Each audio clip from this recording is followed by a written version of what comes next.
因为我们知道六祖坛经里面呢，有人问西方，因为这个时候净土法门也很旺了，也很普及，就有人问这个六祖有关这个西方的这个观念。那在坛经里面也谈到，所以我就把它归纳成章。然后其中有2个偈颂都叫无相颂那我也把它放进去，在后面叫做禅的偈颂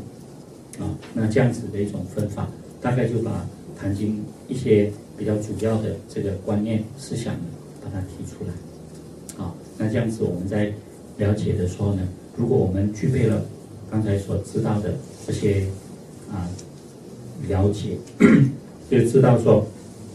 坛经之能够这么简单的提这个思想，然后提这个方法，还有其他方面的这些内容，那就是因为有这个基础，然后包括了这个实修的这个方法。那如果没有这个基础的话呢，我们只是读这个，它是除非你是跟六祖一样的人一听就懂的。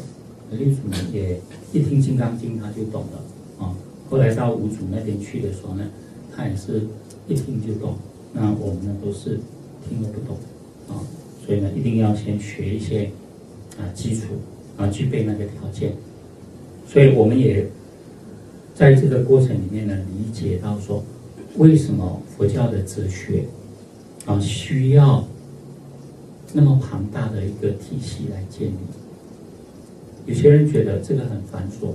你们有喜欢唯识学的人会发现唯识的哲学真繁琐那么论点那么多。那么中观呢，虽然看起来稍微简单一点，但是呢也真的不简单那么还有其他的，比如说比较传统的部派佛教里面的这些论点，那还有一些经典，为什么要这么大的系统呢？那主要不是应该说主要的是因为我们需要。我们为什么需要呢？就是如果我们不具备这个条件的话呢，那么这个最简单的理我们就理不出来。像物理学现在我们知道物理学家在找一个统一磁场统一磁场讲出来的时候呢，可能是很简单，像说爱因斯坦讲的那个理很简单那个大家都耳熟能详，都会背，都会不是这个背是会把那个方程式讲出来嘛，你就真的懂了。有时候呢，叫一个那个物理学家来跟我们讲这个，我真的还听不懂。为什么呢？因为你要听得懂这个，你要修多少年的这个物理学？很多很重要的这个知识你必须要具备了。他讲这个字眼的时候，你才知道他到底讲的是什么。讲现在不是找什么统一磁场你讲又现在又搞什么量子什么，反正这些我都不懂我对物理没有兴趣，就是听不懂，看也看不懂。然后后来我们的这个 Hawking 他真的是很慈悲，他觉得说物理学太难学了，他不是写了一篇叫做《时间简史》嘛就是把物理学全部从过去物理学家什么的历史，然后再用最简单的方法把这个所谓的统一磁场跟我们分析了。读完了，你说薄薄的一本书，真的不知道他在讲什么可是很多人读了就懂了，就知道他已经贯通这个物理学这个内容。为什么呢？因为他们具备那个条件，物理学的一些条件。然后有些方程式你不会用，就是不会用。我在学校读书遇到这个方程式，还有数学的这些方程式，头大，就是不明白为什么这个会是这个样子，不懂有些是知其所以然，有些是根本其然都不知不要说其所以然。那这样子的话，当然你就进不去然后你就没有办法深入。那佛法呢也是一样的，佛法的学习，我们世间的学问的一种学习的过程，很多是有类同的那有时候我们也是比如说一些其他的这个学习，包括甚至艺术的一些学习也是这样。你不懂的话，像音乐，我们也有一些朋友喜欢音乐，也有点天分，然后有一阵子呢就很流行，就台湾开始流行校园歌曲嘛，对不对？拿着一支吉他弹，那就一首歌出来一首歌，然后你发现这些人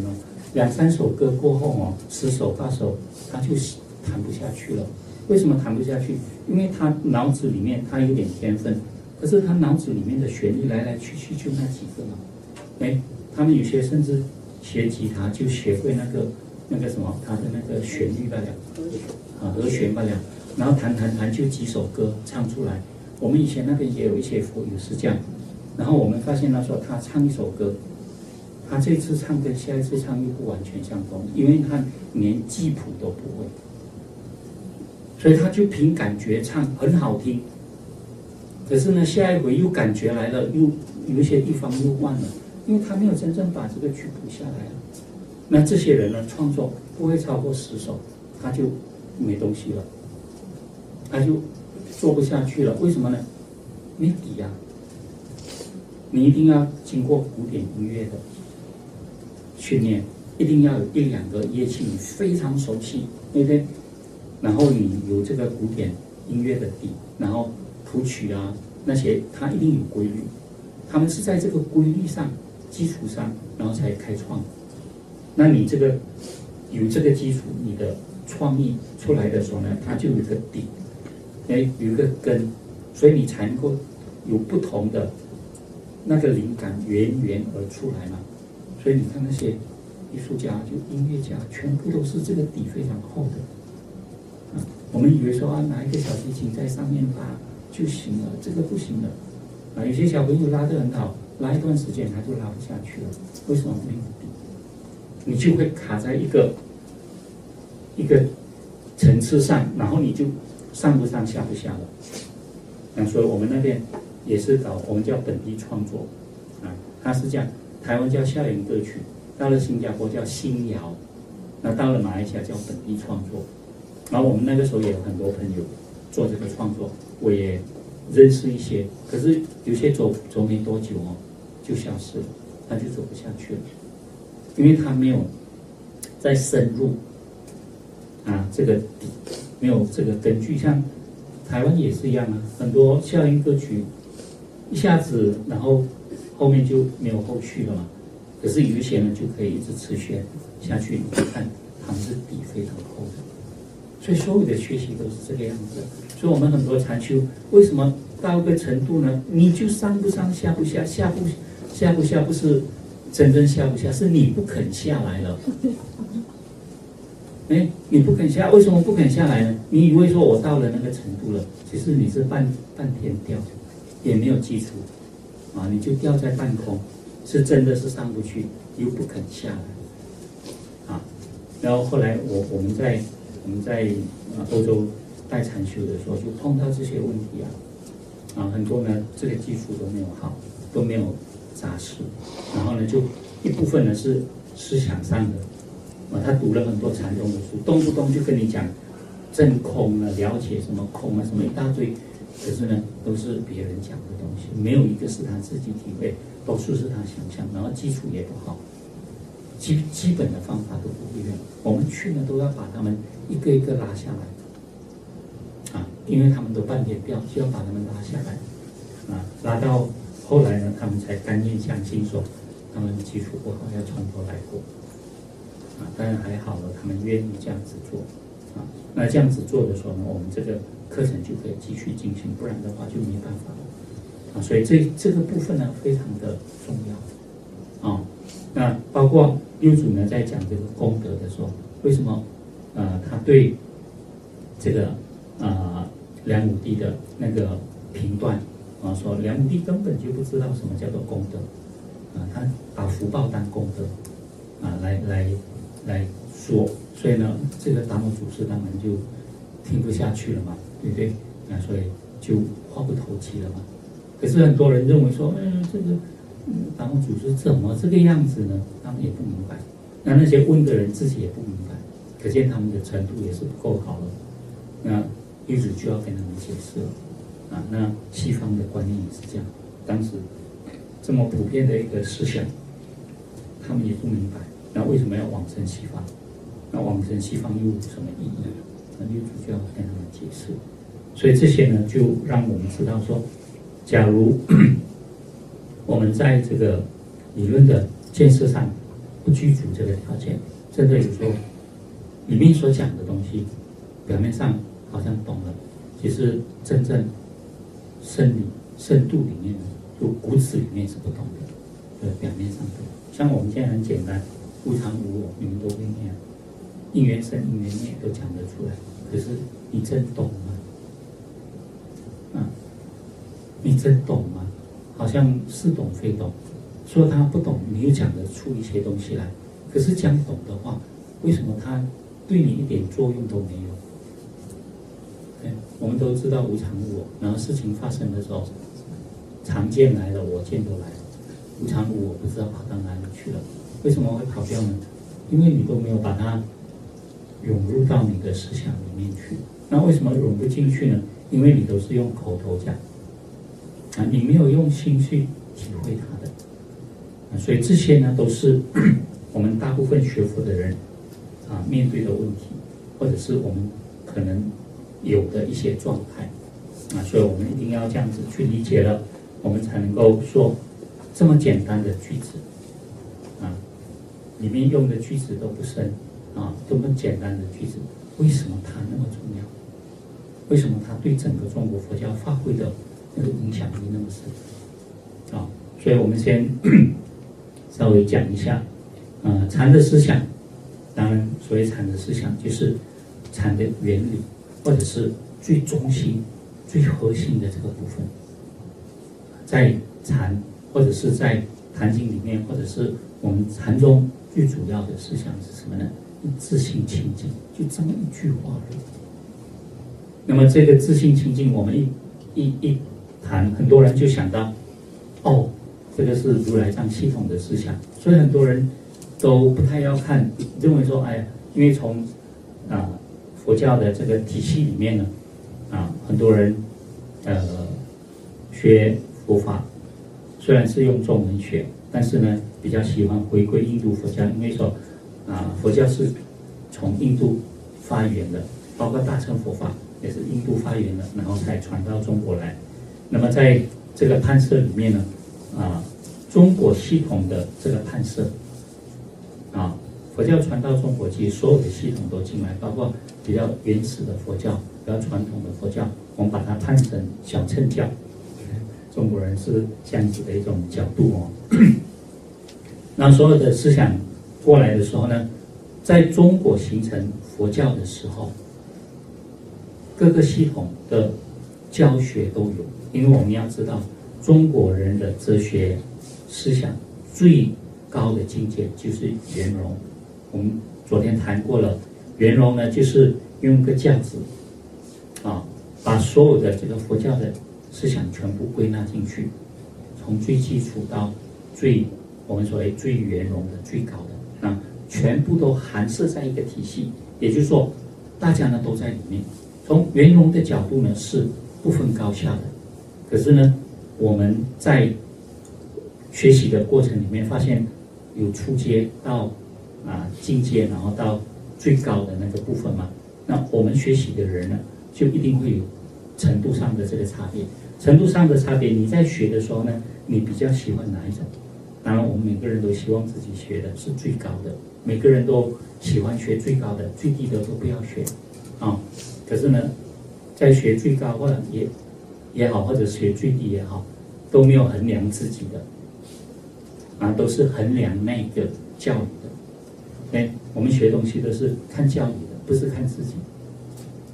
那所以呢到后来我们全部都学最圆融的那个教法，可是学了以后实际上都不懂的，因为程度不到那边去嘛。可是呢在这个体系里面这样子建立，那么既然以圆融的思想为主，所以这个圆觉就变成是我们思想最高的然后所谓的中观跟唯识呢，在中国佛教的判摄里面呢，他们就像中观呢，或者是般若系统的经典呢，在这个天台宗的判摄里面呢，叫做通教，就是从小乘通往大乘。可是呢，在印度呢，中观的思想跟唯识的思想，他们在辩论的时候，谁比较了义？所以了义呢，就是最接近或者是最透彻的，能够把佛陀缘起的这个思想讲清楚的啊。一般上我们说是中观啊，